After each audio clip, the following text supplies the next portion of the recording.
Welcome back dito sa channel natin. Andito tayo ngayon sa May Quezon City. Mag-update pa rin tayo sa latest na development sa ginagawang major renovation sa loob ng Quezon City Circle.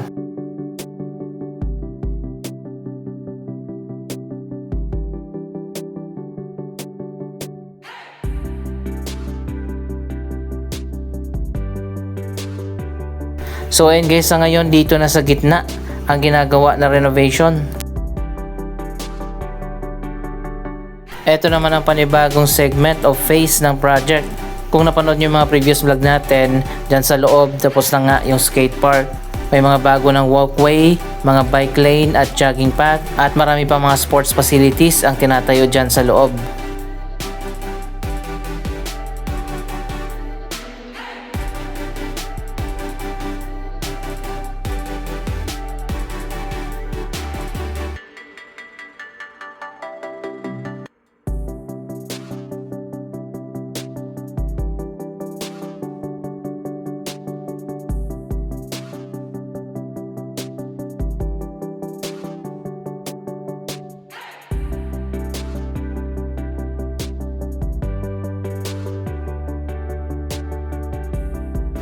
Ito ay proyekto ng Quezon City Local Government.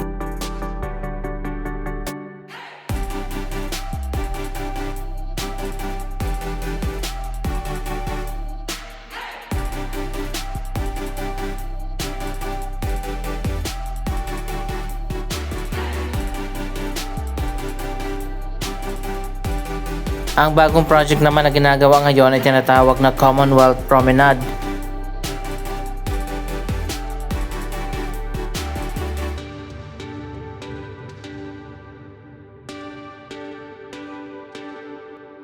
Ang gagawin pala dito, yung dalawang walking corridor dyan mula sa Philcoa, magkakaroon na ng bagong design. Kasama na rin dyan ang renovation dito sa gitna ng park, pati ng renovation ng stage ang Liwasang Aurora.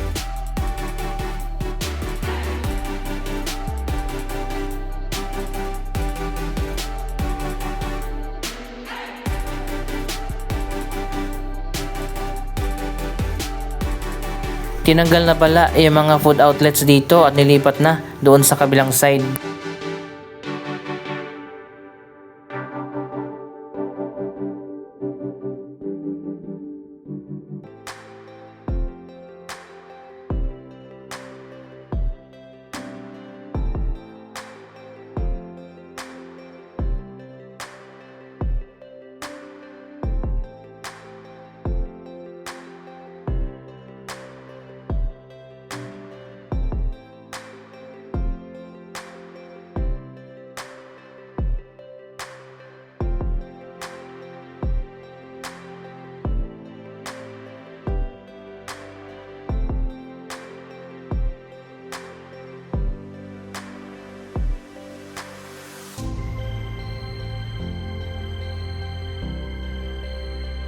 Ito ang tinatawag na walking corridor dito sa loob ng park.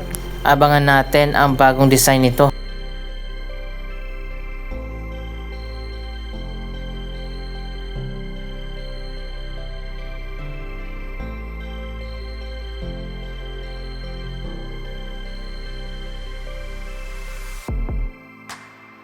Ayan, makikita nyo naman binubungkal na nga dito sa gitna.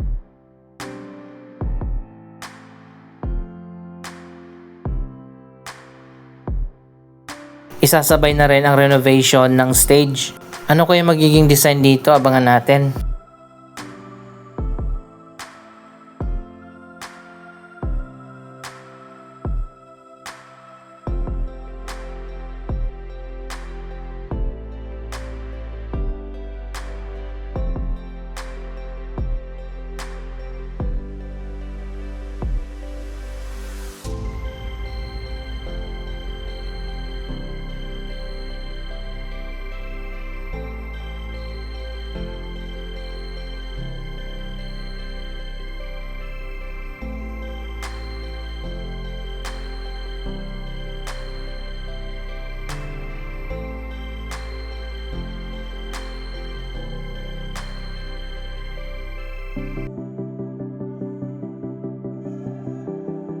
Dito naman sa loob, ito na yung mga bagong bike lane at jogging path. Dito sa kaliwa yung bike lane at dito naman sa kanan yung walking.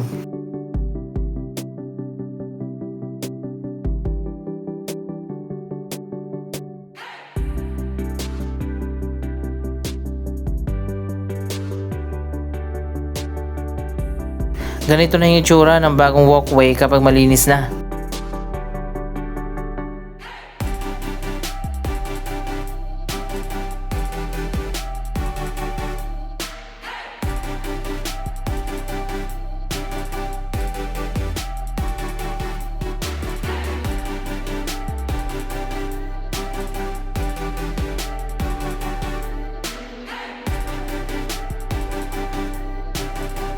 Isa pang bagong project na natapos na ang skate park.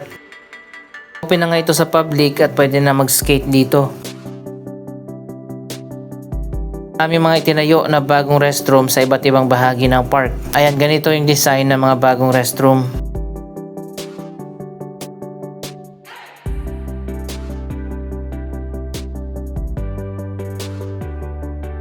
Dalawang sports facility pala ang natapos, kasama na dyan ang tennis court.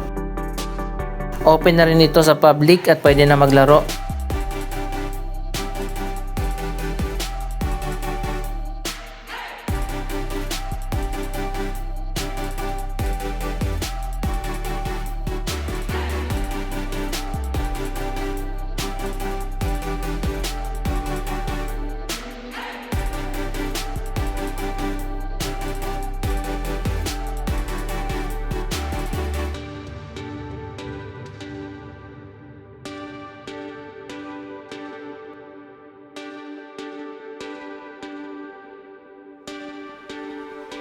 Ito pala yung entrance ng skate park. Sobrang lawak dyan sa loob.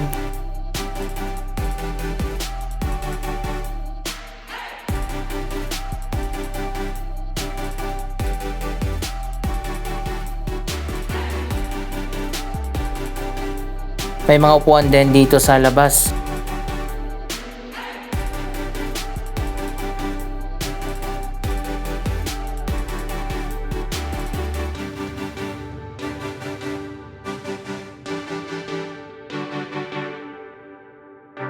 Ito na nga ang simula ng mas pinaganda na Quezon City Memorial Circle. Sa ilalim naman yan may bagong drainage system.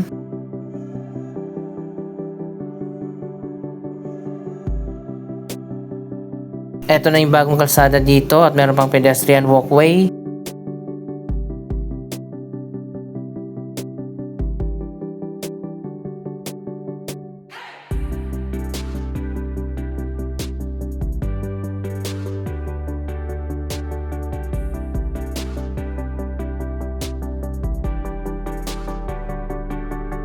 Ongoing pa yung project na ginagawa dito, pero ayan, makikita naman natin, ito na ang mga bagong walking path.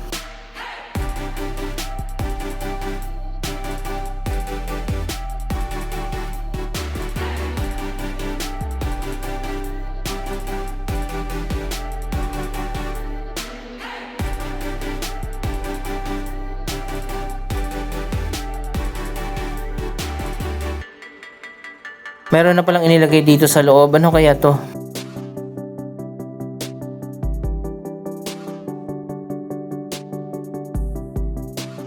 Hindi pa tapos dito, magkakaroon pa yan ng landscaping.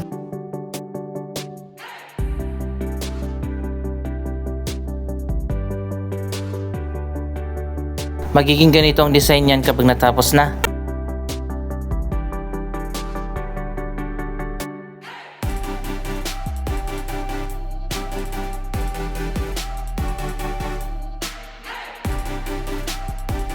Matagal pa bago matapos ang proyektong ito, pero sa ngayon makikita naman natin napakaganda na.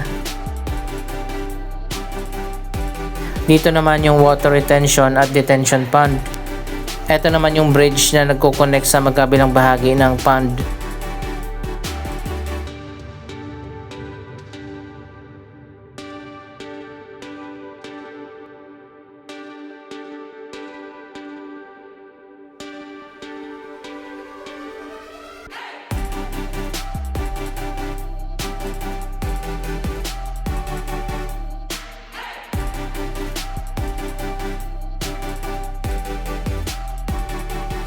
Ayan guys, ongoing pa na ginagawa yung mga bagong walkway. Hindi lang ito puro aesthetic, ito rin ay isang flood control project. Dito may ipon sa bagong itinayo na retention at detention pond ang mga tubig ulan.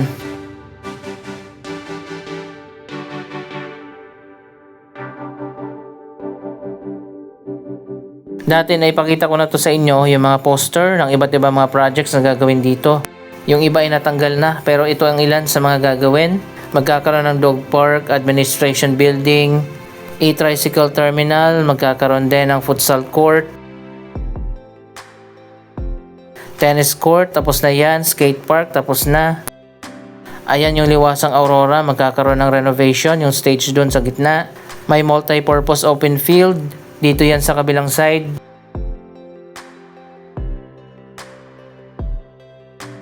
Ayan dito yan, tapos na rin.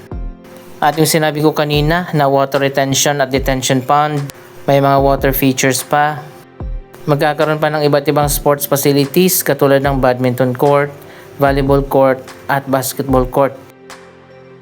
Ang major renovation dito sa park na nasa tapat ng Philcoa hanggang North Avenue. Siguro nasa 1/4 ng park.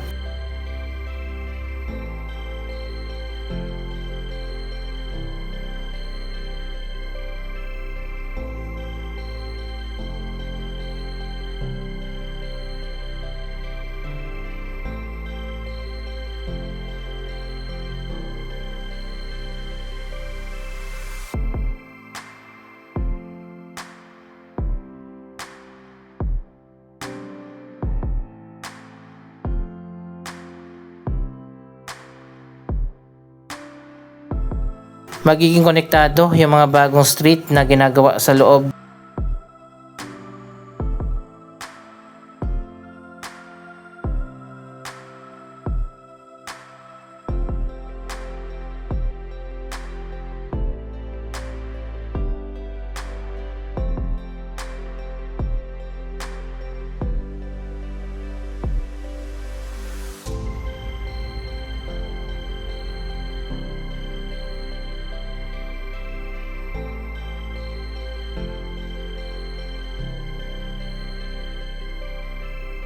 Kapag natapos na yung mga project na ginagawa dito, magiging ibang-iba na talaga ang Quezon City Memorial Circle.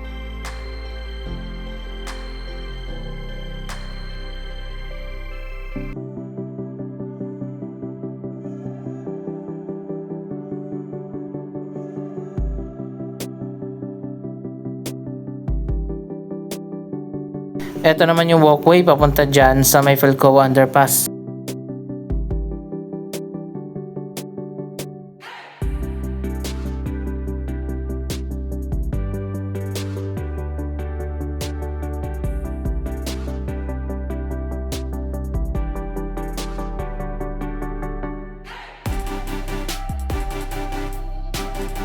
Abangan din natin ang magiging bagong design ng walking corridor.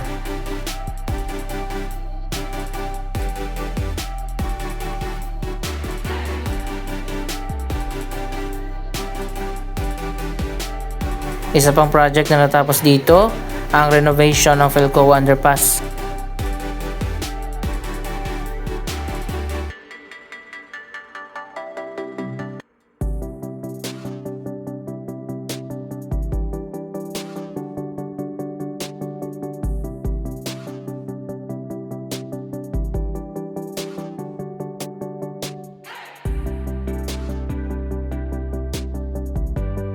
Napakaganda na dito, sobrang liwanag na, maraming ilaw.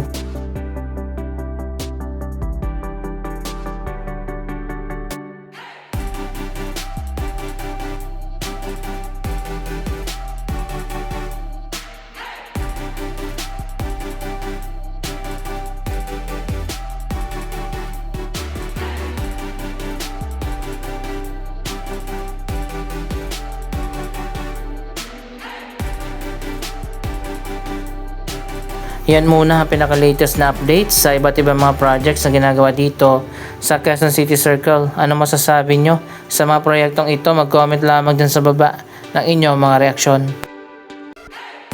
Maraming salamat sa inyong panonood. Huwag kalimutan na i-like, i-share ang video ito at mag-subscribe. Thank you for watching!